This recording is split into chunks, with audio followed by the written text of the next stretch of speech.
Hello everyone. I just want to preface this to say that today was not a good day.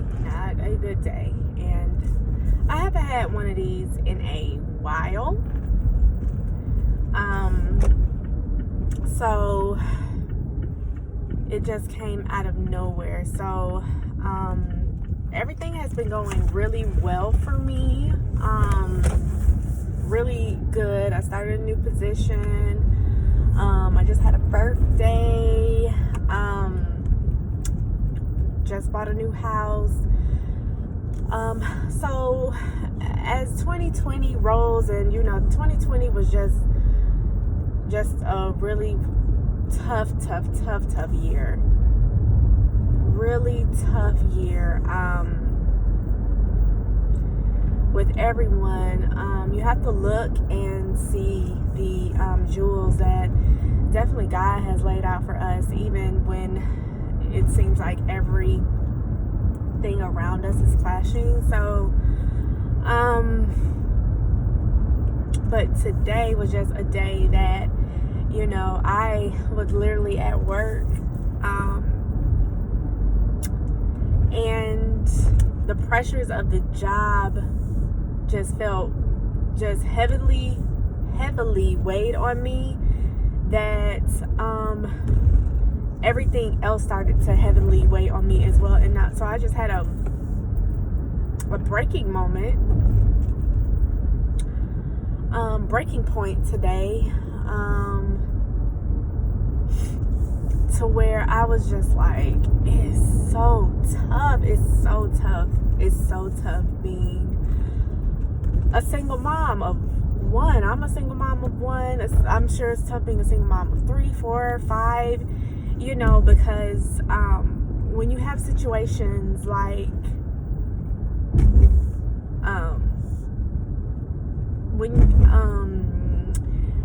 circumstances like I do, it's really tough when everybody is saying, oh, you girl, you are doing it. Like, some days I feel like I'm not doing it. Some days I don't want to do it. I don't want to every day is a day that I'm doing something. I have no off days. Because even when she is with her dad for his days, with her, like, I'm planning and prepping. It's more time of planning and prepping and cleaning and cooking that I don't have with her. I'm doing her. I'm taking her everywhere. I'm doing a lot of stuff, and so, like, it weighed heavily on me. Like, I'm at, my position. What prompted me to break down with this, I received like this repetitive call from the same person back to back. And I was in a meeting. I helped this person before I had the meeting. During the meeting, they kept calling. After the meeting, I was like, what is it? And it was something so minute, what she wanted. And I said, I cannot, not today. So I started feeling really, really tight-chested, and I felt like I was having a panic attack, but I think it had some underlying issues. And I'm on my way to pick up my daughter, and I was like, I definitely don't want, my frustrations to be put on her. It could be easy. I may pick her up and she had a bad day. I never know. And so, I want to be full of energy, which every day I know is not going to be, picking her up. She can sense. She always senses when, I'm not having a really good day or when my spirit is low. So, I got a message from my previous boss, and she was like, it was just a message like, it's really tough for single moms during this time, because they had a segment on GMA where, single moms were terminated They got a decrease in salary and, you know, everything, because in this year they chose their family over their job, in which I'm an advocate for. Like, I know some moms who choose their job, you know, and I'm not gonna say they choose their job over their family, but they're like workaholics and they make whatever work for their family unit. But I am more of a hands-on type mom. That's how I am. I never knew what type of mom I would be until I had a child, and I'm just more of a hands-on mom. I want, you know, to be in her life. I don't want to sit her in front of, you know, a tablet all day. That's just me. So she, you know, she sent me that text and she was saying, you know, and it's really hard. It's really hard. And I told her, and I responded, I said, yeah, because, you know, only those, and I'm trying not to cry, only those who have been in your shoes know what it's like. And they can have empathy for you. And I know some people, they want to have empathy, but they don't, like, unless you're a special person, to feel the weight of everything that's going on.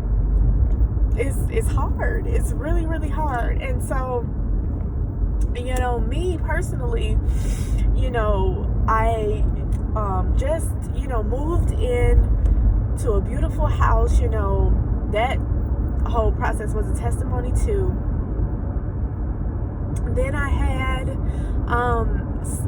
during that process I had a hiccup with my ex-husband, and I will tell you more about that at a later date.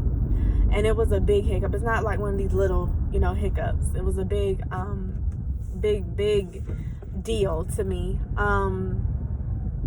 And then having to stress about, because I moved, I had to find a new school for her. As I was transitioning to my new position, I had to find you know, my rhythm and my way for my new position, working from home. That's an adjustment as well. And so, like, I'm dealing with a lot of newness, which I thank God for, but also it's still a lot. It can take a toll trying to get your rhythm into a new way of being, way of life, in this new house, and doing the new routes to school, and, you know, trying to get your rhythm with working from home primarily, trying to get your rhythm with her new schedule. It's just a lot that, you know, a lot of people don't think about. And so then, you know, and a lot of people, they're like, yeah, you know, you're doing fine, just keep, you know, doing what you're doing. And then that's what I expressed to my boss. I said, you know, a lot of people are like, oh, you're doing good, and it's not about the accolades and, you know, everything that's happening. It's more about, like, do you really know what I'm going through? And I told her this. I said, you know, that's why I don't look really too much for outside help. I look to God, who's my strength and my provider. And it's so easy, you know, to say, and people say that, and like, oh, the Lord is my provider, but He is, because He provided in ways where people cannot, where people have failed to show up. God has sent somebody else to, and, you know, I just allow people who want to help. I don't, you know, I'm a person that has been really private lately, and I said, you know, let me not, you know, broadcast my struggles and, you know, all this is, I don't broadcast it, because organically people are going to show, you know, help in the time of need when they need and they want to, on top of dealing with all other, you know, issues that I'm dealing with. And I am going to therapy to kind of, you know, as an outlet.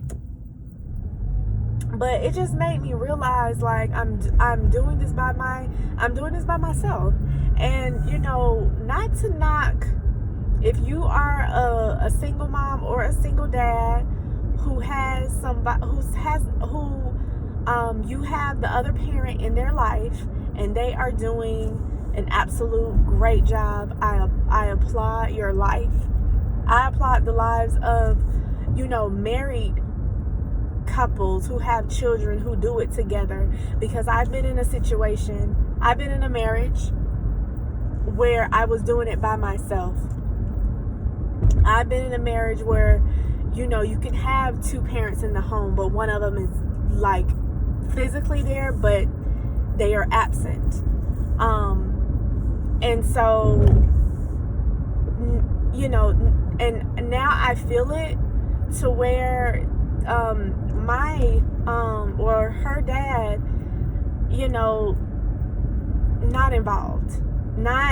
He's involved when he has her. He's not involved when he doesn't have her.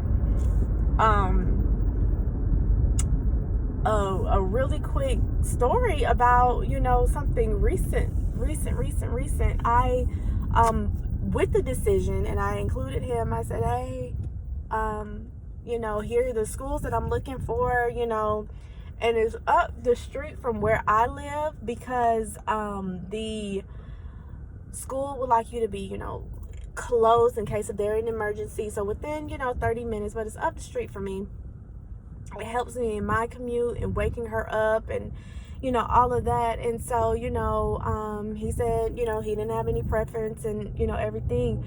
I set up everything. It was good to go. The day that he had her, or first got her from the new school, I get an email saying, hey, I can't do this. If it's going to be primarily far on the east side, I can't pick her up on these nights. Along with, my other child and my other obligations, I cannot pick her up on these times. So I'm going to forfeit my days and I'll get her these days. And it really, I'm not surprised about what he said, because he's done this in so many times. So many times he has done this particular thing. So I know that Dallas is not really a real priority. If it's outside of his comfort zone, he's not going to extend. And my definition of a parent is like, you put your children first before anything. You put your children first. And everything else comes later. So in an instance where, my child has changed schools and everything, and, I'm going to find a way to make a way with my employer, make a way with whatever I have to make sure that I'm here. But, I got that. I said, okay, that's fine. I'm not going to battle it like I normally do. And try to, because, actions speak for themselves. I don't even have to defend myself when things like that happen. And so, I kind of got discouraged from it all, because it really makes it seem like I'm doing it by myself. The decisions that I make, and I wouldn't take it to heart if I knew that this parent would know who he genuinely is. But he just makes himself more highly than he is. And it doesn't sit right with me, because I just know the truth. And so when my child is being put off like a what is it called? Not an obligation, but a choice. Like you choosing, like you battled so hard for all of this time with her in court, and you're choosing, and you're treating her as a choice. And it's hard to deal with a parent like that. But everybody said, continue to do this, and you get to a point where you don't want to continue being kind and, gracious and all of that, because you don't get it in return. Not from from that person. And when you think about the way that God works, and I've been just trying to encourage myself and strengthen myself by the way that God works is not the way that we work. So I'm looking for grace and help and all of that from him, which I'm not going to get, but God, he steps in supernaturally. And all of this just weighed on me today because today wasn't a good day for me. And this is just showing you like a real side to what single mommy it is. Like, there is no point in my day that I'm not thinking about either work, my child, my health, ministry. It's something until I lay my head down, my mind is going from the time I don't have time to look at a show or do this, because I can always be doing something, and it's hard. And that's why I'm such an advocate for people really thinking about if they want to have kids, because it's a huge responsibility when you have them. It's a huge responsibility. And so I'm sorry. So it just really weighed heavy on me, and it's just, COVID didn't make it no better. Like, earlier this year, I'm quarantining myself because I could have possibly been exposed. So me and her was together inside for 14 days. When you have a 3-year-old, when you're inside for 14 days, it is hard. I dealt with her dad, and he was like, oh no, she's fine. She should just come along and just, I'm not worried about it. And I have no help regarding that. And so it's really difficult on some days. Some days, people are like, oh, she's doing such an amazing job, but you just don't know. You just don't know. It's just really, it's really difficult to every day show up, because we're flesh, we're still human. Even super moms are still human, and we have days where we just don't want to be honest. And this goes around with the support system that you do have, because I'm thankful that I do have people in my support system that will step in when it's needed. But at the same time,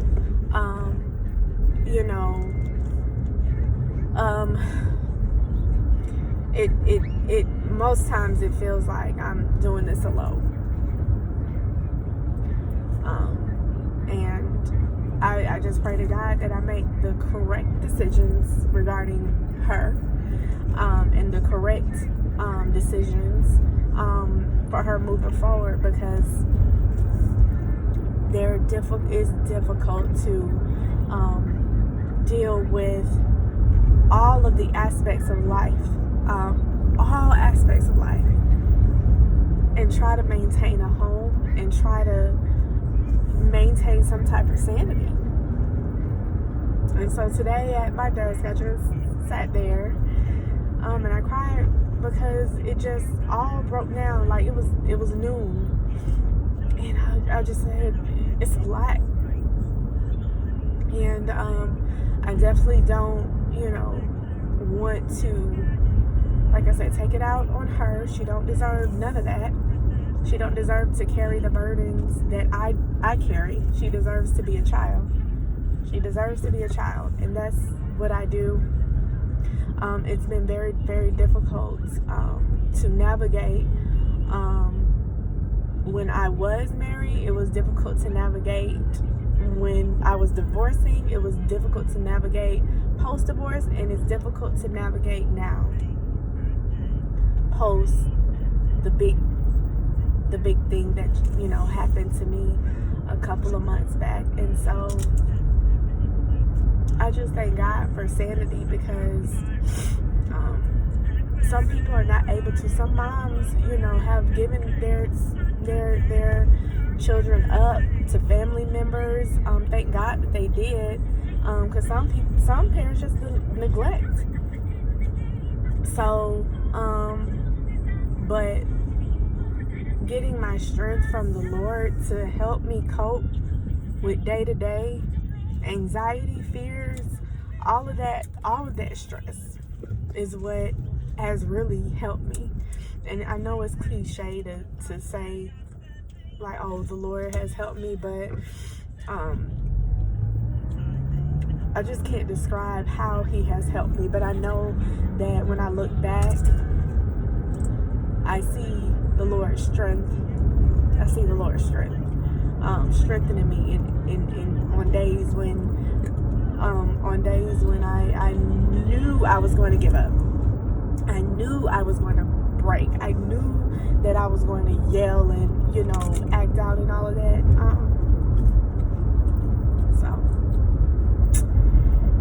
Yeah, this is just reality.